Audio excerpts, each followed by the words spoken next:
আমাকে যে মানুষটি বিয়ে করল তার আগের স্ত্রীর একটা ছেলে সন্তান আছে। তার স্ত্রী মারা গেছে। এখন তার ছেলেটিকে দেখাশোনা করার জন্য আমাকে বিয়ে করেছে। ছেলেটার নাম রাজু। বয়স 12 বছর হবে। আমিও জেনেই বিয়ে করেছিলাম। আমার স্বামী আমায় বিয়ে করেছিল তার কারণ তার ছেলে রাজুকে দেখাশোনা করার জন্য। কিন্তু রাজু ছেলেটি আমার দিকে খারাপ দৃষ্টিতে চেয়ে থাকত।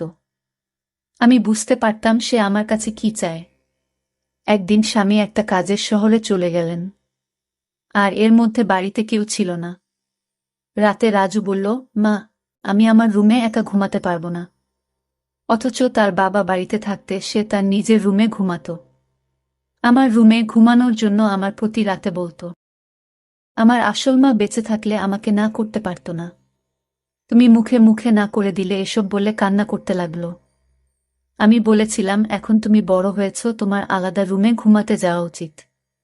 রাজু মাঝে মাঝে আবদার করত আমি যেন তাকে গোসল করিয়ে দেয়। একদিন তার কান্না দেখে এবং কেন আমার রুমে ঘুমাতে চায় এই বিষয়টা জানার জন্য আমি বললাম, ঠিক আছে, তুমি আজ আমার রুমে থাকবে। রাত যখন 3টা বাজে তখন রাজু আমার সাথে যা করেছিল তা শুনলে তোমাদের চোখ কপালে উঠে যাবে। তাহলে আসল ঘটনাটা বলি। তার আগে আপনারা যারা আমাদের এই ছোট্ট চ্যানেলটির নতুন দর্শক তারা চ্যানেলটি সাবস্ক্রাইব করে আমাদের সাথে থাকবেন। আজ আমার বিয়ে হয়েছে, বাকি সব নতুন বন্ধুর মতো। আমিও আমার বাসর ঘরে বসে আছি। কিন্তু আজ আমার মনে নেই কোনো সংকোচ, নেই কোনো স্বপ্ন, আর নেই নতুন সংসার সাজানোর ইচ্ছা। কারণ আজ প্রথমবার নয় যে আমি এভাবে নতুন বউ সেজে বসে আছি। এর আগেও ছিল এরকম একটি রাত যে কারোর জন্য এভাবেই বসেছিলাম। আজ হয়তো সব একই রকম, শুধু মানুষটি বদলে গেছে। হঠাৎ দরজা থেকে কারো আসার আওয়াজ শুনলাম, সে আর কেউ নয়, আমার নতুন স্বামী শাহজাহান। আমি উঠে সালাম করলাম। শাহজাহান বলল, সালাম করা লাগবে না, বরং আপনি বিছানায় শুয়ে পড়ুন। আমিও সোফায় শুয়ে পড়ি। সালমা বলল, না না, আপনি বিছানায় ঘুমান, আমি সোফায় থাকতে পারব। শাহজাহান বলল, দেখুন, আমরা দুজনের কেউই এই বিয়ে মানি না। দুজনেরই আলাদা আলাদা কারণ আছে বিয়ে করার, কিন্তু আমরা একজন অন্যজনের সম্মান তো করি। আর আমি এরকম ব্যক্তি না জেনে আমি বিছানায় ঘুমাবে আর কোনো মেয়েকে এভাবে সোফায় কষ্ট করে ঘুমোতে দেবে। আপনি আমার স্ত্রী, তাই আপনার খেয়াল রাখা আমার দায়িত্ব। আর আপনি যদি আমার এতটুকু সম্মান করেন তবে বিছানায় ঘুমিয়ে পড়ুন। আমিও মাথা নেড়ে সম্মতি দিলাম আর বিছানায় শুয়ে পড়লাম। এবার বলি, আমাদের বিয়েটা কিভাবে হলো। মিস্টার শাহজাহান চৌধুরী শহরের অনেক বড় একজন ব্যবসায়ী। আমাদের বিয়েটা পরিবারের সম্মতিতেই হয়েছে। বলতে গেলে পরিবারের জন্যই হয়েছে। অবশ্য আমাদেরও অসম্মতি ছিল না। আজ আমরা দুজনে এক পবিত্র বন্ধনে আবদ্ধ। কিন্তু এ বন্ধন কোনো মনের জায়গা নেই, কারণ আমাদের দুজনের মনেই যে অন্য কারো নাম আগে থেকেই লেখা। মানে দুজনের মনেই অন্য কারো মায়ায় জড়িত। অন্য কারো কাছে আমাদের মন বন্ধক রয়েছে। ভাবতেই চোখ দিয়ে এক ফোঁটা জল বয়ে গেল। বিয়েটা দুজনেই করেছি, কিন্তু এই বিয়েতে কোনো ভালোবাসা নেই, শুধু রয়েছে দায়িত্ব। তা নিয়ে আমাদের বিয়ের আগেই চুক্তি হয়েছিল, উনি আমার দায়িত্ব নেবে, আর আমি উনার পরিবারের আর উনার ছেলে রাজুর, উনার মলি আপুর ছেলে। মলি আপুকে তাই তো ভাবছেন? শাহজাহান এর প্রথম স্ত্রী। তিনি এখন আর এই পৃথিবীতে নেই। 3 বছর আগে ইহকাল থেকে পরকালে প্রস্থান করেছে। বিয়ের আগে তার ছবি দেখে জানতে পারলাম সে আর আমি একই ভার্সিটিতে ছিলাম। শাহজাহান ও তার আমার সিনিয়র ছিল। শাহজাহানের সাথে কখনো দেখা না হলেও মলি আপুর সাথে প্রায়ই দেখা হতো। সরি দেখা বললে ভুল হবে। ঝগড়া হতো বলে উনি আমাকে তেমন একটা দেখতে পারতেন না। এর কারণও আছে। আমি অনেক দুষ্ট প্রকৃতির ছিলাম, আর উনার সব টাইটেল নাকি চুরি করেছিলাম তা উনি শুধু ভাবতেন অবশ্য। আজও হয়তো থাকলে আমার সঙ্গে ঝগড়া করতেন। উনার স্বামীকে চুরি করেছি বলে অপবাদও দিতেন, কিন্তু ওনার স্বামীর উপর তো আমার কোনো অধিকারই নেই, কারণ আমি উনাকে নিজের স্বামী মানতে পারিনি। বিয়েটা করেছি শুধু পরিবারের জন্য। রাজু এখন 11 বছরের ছেলে। ক্লাস 5-এ পড়ে, দেখতে একদম তার বাবার মতো। যেমন সুন্দর তেমনি মায়াবী দেখতে। বিশেষ করে তার চোখ দুটি শাহজাহানের মতো একদম। শুনেছি শাহজাহানের চোখে নাকি অনেক মায়া, কিন্তু কখনো তাকায়নি, কারণ এখন আর কারো মায়া পড়তে চাই না। একবার পরে অনেক কেঁদেছি, আর কাঁদার ইচ্ছা নেই। আর না কষ্ট সহ্য করার ক্ষমতা আছে, সব বাদ দিয়ে এখন ঘুমিয়ে পড়ি। ঘুম থেকে উঠলাম, সকালের আলো যখন চোখে এসে পড়ল, উঠে দেখি শাহজাহান এখনো ঘুমোচ্ছে। কিন্তু জানলা থেকে আসা আলো তার ঘুমে ব্যাঘাত দিচ্ছে। তাই পর্দা বন্ধ করে দিয়ে আসলাম, এসে রেডি হয়ে বাইরে চলে আসলাম। এসে দেখি আমার শাশুড়ি মা আর ভাবি আগে থেকেই উঠেছে। আরে বোমা, তুমি এত সকালে কেন? আমি বললাম, আসলে মা, ঘুম ভেঙে গিয়েছিল তাই। ভাবি, তা ঠিক আছে, কিন্তু আমাদের নতুন বোমা কোনো সাজে না, না কোনো গয়না। যাও পরে আসো। ভাবি, আসলে আমার সাজা পছন্দ না। ভাবি বলল, জানি, তাই তো গতকাল নিজের বিয়েতেও সজনি। মা বলল, বিয়েটা কি তেমনভাবে হয়েছে, নাকি তোর দেবার জন্য কিছুই করতে পারলাম না? ভাবি বলে, থাক মা, বাদ দেন।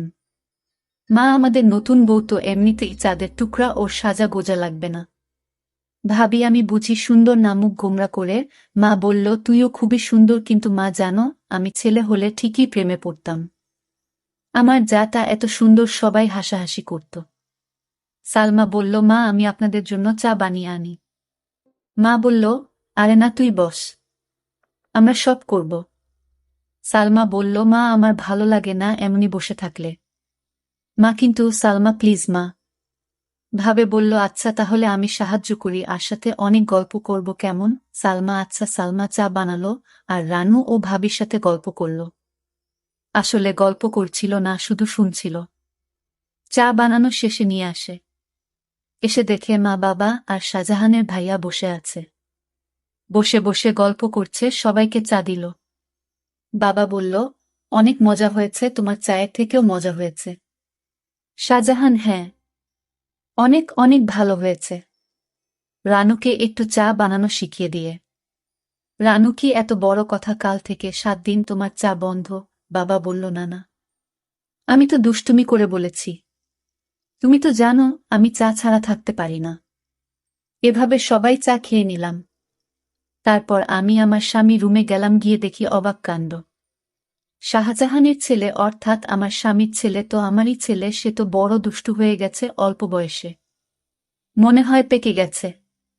গিয়ে দেখি একটা পুতুল হাতে নিয়ে বলছে, তুমি কবে আমার হবে মা, কবে আমায় কাছে টেনে নেবে? আমি যে আসতে পারছি না মা। আমি অবাক হয়ে তার কথাগুলো শুনতে পেলাম, কোনো মাকে সে চায়। আর মায়ের কাছে তার কিসের চাওয়া, আর তার মা তো বেঁচে নেই। তাহলে আমাকে নিয়ে কিছু বলছে নাকি? এত ছোট ছেলেই বয়সে পেকে গেছে। কি বলছে কিছুই বুঝতে পারছি না। কিছুদিন পর আমার স্বামী ব্যবসার কাছে বাইরে গেলেন কিছুদিনের জন্য। রাজু ছেলেটি আমার দিকে সব সময় এক অদ্ভুত দৃষ্টিতে তাকিয়ে থাকে। মনে হয় তার চোখের ভিতর হাজারো পিপাসা। আমি হঠাৎ জিজ্ঞেস করলাম, এই রাজু, তুমি এভাবে আমার দিকে তাকিয়ে কি দেখছো? আমি আপনার চেহারা দেখছি, আপনার চেহারায় এতটাই মায়া যে আপনার চেহারায় আমি একটা অদ্ভুত জিনিস দেখতে পাই। আমি তো তার কথা শুনে অবাক, এতটুকু বাচ্চা ছেলে এসব কি বলে? হঠাৎ আমাকে জিজ্ঞেস করে ফেলল, আচ্ছা মা, তুমি বাবাকে কেন বিয়ে করলেন? আমি বললাম, দেখো তুমি ছোট মানুষ, আর তাই তোমাকে দেখাশোনার জন্য তোমার বাবা আমাকে বিয়ে করেছে। রাজু ইদানিং দেখছি আমার দিকে অদ্ভুত দৃষ্টিতে তাকিয়ে থাকে। আমি যেখানে যাই সেখানে আমাকে ফলো করে। আমি গোসল করতে গেলাম। রাজু বলছে, মা, অনেক দিন হলো। আমার মা আমাকে গোসল করিয়ে দেয় না, আমাকে ভাত খাইয়ে দেয় না। মা, তুমি তো আমার মা, যেহেতু আমার আগে মা মারা গেছে। এখন আমার মা হিসেবে আমার আব্বু তোমাকে বিয়ে করে এনেছে মায়ের শূন্যতা পূরণ করার জন্য। মা, আমাকে তোমার হাতে গোসল করিয়ে দাও। আমি বললাম, দেখো রাজু, তুমি যখন ছোট ছিলে তখন তোমার মা তোমাকে গোসল করিয়ে দিত। আর এখন তো তুমি বড় হয়েছ, তুমি নিজ হাতে গোসল করতে শিখেছ। তাই এখন আর আমি তোমাকে কিভাবে গোসল করিয়ে দেয়? তুমি নিজেই করতে পারবে বাবা। সৎমা পর কখনো মা হয় না। আমি বুঝতে পারলাম আমাকে তোমার কোনো হেল্প করতে হবে না। এই বলে রাজু চলে গেল। আমি চিন্তা করলাম আমার কি কোথাও ভুল হয়েছে। আমি তো এখন তার মা, আর তাই মা হিসেবে আমার কর্তব্য পালন করা উচিত ছিল। কিন্তু তো তার বাবা বাড়িতে থাকাকালীন আমার হাতে গোসল করতে চাইত না। আজ বাড়িতে তার বাবা নেই। আসলে কারণটা কি বিষয়টা আমি কিছুই বুঝতে পারছি না। এসব ভাবতে ভাবতে রাতের রান্না শেষ করে আমার রুমে গিয়ে রাজুকে ডাক দিলাম। গিয়ে দেখি আমার একটা ছবি হাতে নিয়ে ছবিটির সাথে কি যেন বলছে। আর ছবির সাথে এক অদ্ভুত আচরণ করছে। আর বলছে আমার মনের আশাটুকু কবে পূরণ হবে মা। রাজু চোখের পানি ছেড়ে কান্না করছে আর বলছে। আমি ডাক দিলাম, রাজু তুমি কান্না করছো কেন, তোমার কি হয়েছে? কিছু হয়নি মা, আমি আসছি, তুমি যাও। আমি এক গভীর চিন্তায় পড়ে গেলাম। রাজু আমার কাছে কি চায় তার দৃষ্টিভঙ্গি আমার কাছে স্বাভাবিক মনে হচ্ছে না। রাজু খেতে বসল আর তার মাকে বলতে লাগলো, মা আজ রাতে আমি তোমার রুমে ঘুমাবো। আমার ওই রুমে একা একা ঘুমাতে ভয় লাগে। আমি বললাম, রাজু তুমি এখন বড় হয়েছ, তোমার ভয় পাবার কথা না। তুমি তোমার রুমে ঘুমাও, কিছু হবে না। রাজু আমার কথার জবাবে বলল, আরে মা, আমার আসল মা যদি বেঁচে থাকত তাহলে এভাবে মুখে মুখে না করতে পারত না। আমার সব ইচ্ছা আমার মা পূরণ করত। আচ্ছা রাজু, তোমার কাছে একটা প্রশ্ন। তোমার আব্বু যখন বাড়িতে ছিল তখন তুমি তোমার সব আবদারের কথা বলতে না। এখন তোমার আব্বু বাড়িতে নেই, আর এখন তোমার অনেক আবদারের কথা বলছো কেন বাবা? মা তুমি আমার কষ্ট বুঝবে না? আমি তো কিছুই বুঝি না, সব তুমি বোঝো। এসব কথা বাদ দিয়ে এখন ঘুমাতে যায়। রাত অনেক হয়েছে। রাজু চোখের পানি ছেড়ে তার রুমে চলে গেল। আর আমি শুয়ে শুয়ে রাজুর আবদারের কথা ভাবতে লাগলাম। রাজু আমার রুমে ঘুমাতে চাই, তার নাকি নিজের রুমে থাকতে ভয় করে। আবার বলে তাকে গোসল করিয়ে দিতে, আমার ছবি হাতে নিয়ে ছবিটির সাথে গুনগুনিয়ে কি জানি বলে। না, আমি কিছুই ভাবতে পারছি না। এসব ভাবতে ভাবতে আমার কিছুতেই ঘুম আসছে না। হঠাৎ রাজুর রুমে একটা আওয়াজ শুনতে পেলাম। আমি জানালা দিয়ে উকি দিয়ে দেখি ছবিটি হাতে নিয়ে ছবির সাথে এক অন্য রকম আচরণ করছে, আর মাঝে মাঝে হাসছে, আবার কান্নাও করতেছে। আমি এসব ভাবতে ভাবতে পাগলের মতো হয়ে গেলাম। কিছুতেই ঘুমাতে পারছিলাম না। কিন্তু হঠাৎ আমার মাথায় একটা বুদ্ধি এলো। আসলে রাজু আমার কাছে কি চায় তা আমার জানতে হবে। তাই আমি সিদ্ধান্ত নিলাম, আমি আমার রুমে তাকে থাকতে দিব। আর আমি ঘুমাবো না, ঘুমের ভান করে থাকব। তাহলে বুঝতে পারবো আসলে রাজু আমার কাছে কি চায় তা স্পষ্ট হয়ে যাবে। তারপর দিন আমি রাজুকে বললাম, রাজু আজ তোমাকে আমার নিজের হাতে খাবার খাইয়ে দিব। তুমি খাবে? না না মা, আমি তোমার হাতের খাবার খাবো না, কারণ তুমি আমার আবদার পূরণ করো না। ঠিক আছে বাবা, তোমার সব কথা রাখবো, তুমি এবার আমার হাতে রান্না করা খাবার খেয়ে নাও। সত্যি বলছো মা? সত্যি, সত্যি। এবার রাজু খুশি হয়ে সে আমার হাতের খাবার খেলো।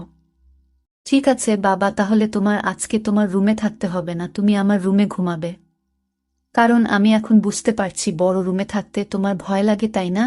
তাহলে তুমি আমার কষ্টটুকু বুঝতে পেরেছ। তারপর রাজুর বাবার ফোন আসলো। সে ফোনে জানিয়ে দিল আমার আসতে আরও 15 দিন দেরি হবে। তুমি ছেলের প্রতি খেয়াল রেখো। আমি মনে মনে একটু খুশি হইলাম, কারণ যদি আমার স্বামী এসে পড়তো তাহলে রাজু আমার কাছে কি চায় তা হাতে নাতে ধরতে পারতাম না। ভালোই হলো। তারপর রাতের খাবার খেয়ে রাজুকে ডাক দিলাম। রাজু তুমি আমার রুমে আসো, আজ তুমি আমার রুমে ঘুমাবে। শুধু আজ নয়, যতদিন তোমার বাবা আসবে না ঠিক ততদিন পর্যন্ত, বুঝলে? লক্ষ্য করলাম রাজু অনেক খুশি হয়েছে। তারপর রাতে ডিনার করে আমি ঘুমের ভান করে শুয়ে রইলাম। এদিকে রাজু শুয়ে পড়ল। রাত যখন 3টা বাজে তখন দেখি রাজু ধীরে ধীরে বিছানা থেকে উঠে পড়ল। তারপর রাজু ভালো করে আমাকে দেখল আমি ঘুমিয়েছি কিনা।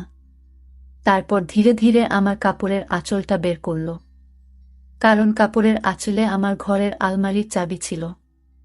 আমি যেন আর না পাই, আর তাই সে ধীরে ধীরে চাবিটা আঁচল থেকে তার হাতে নিয়ে নিল। তারপর আলমারিতে থাকা তার মায়ের স্বর্ণের গহনা ছিল, আর আলমারিটা খুলে সকল স্বর্ণ অলংকার সে একটা শপিং ব্যাগে নিয়ে নিল। ব্যাগ তার রুমে নিয়ে রেখে আসলো। তারপর চাবিটা আঁচলে বেঁধে রেখে দিল। তারপর ঘুমিয়ে পড়ল।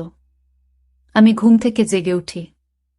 এটা কি করলো? এতটুকু একটা ছেলের সাহস দেখে আমি অবাক হচ্ছি। সেসব স্বর্ণ অলংকার চুরি করল।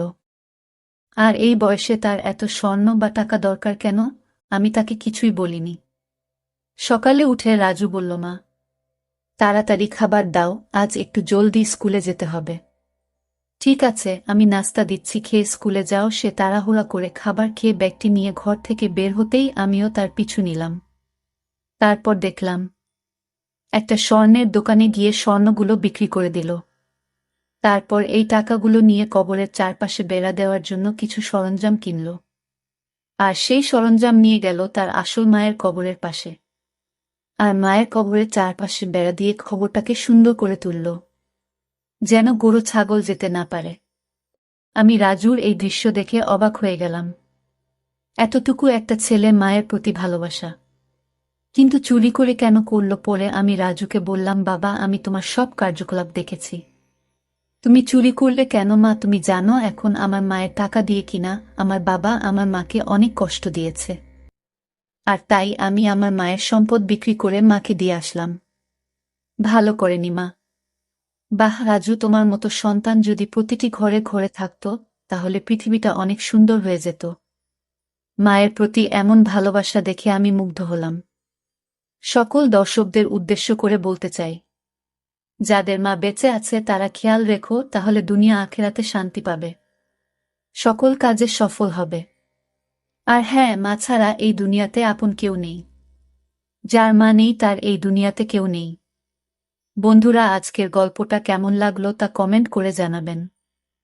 আর আপনারা কোন ধরনের গল্প পছন্দ করেন তাও কমেন্ট করে জানাবেন। সকলে ভালো থাকবেন, দেখা হবে নতুন কোনো ভিডিওতে। ভিডিওটি শেষ পর্যন্ত দেখার জন্য সবাইকে অসংখ্য অসংখ্য ধন্যবাদ।